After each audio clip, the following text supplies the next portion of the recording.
Welcome to the Genius Factory. Enjoy the video.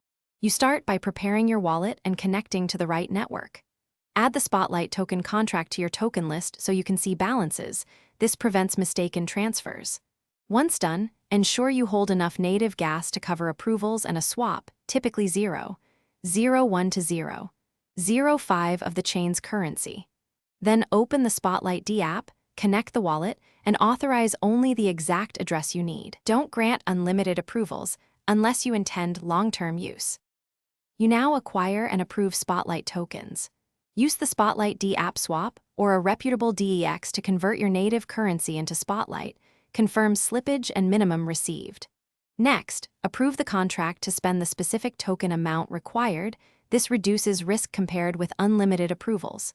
Make sure you check the spender address in the approval pop-up.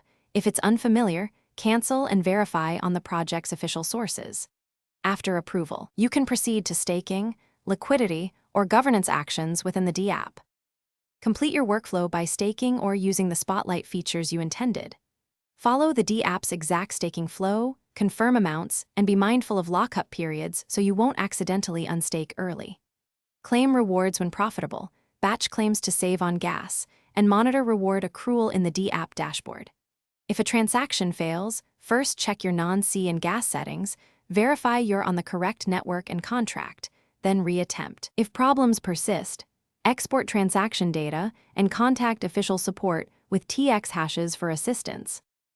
Thanks for watching. If you found this helpful, don't forget to like and subscribe.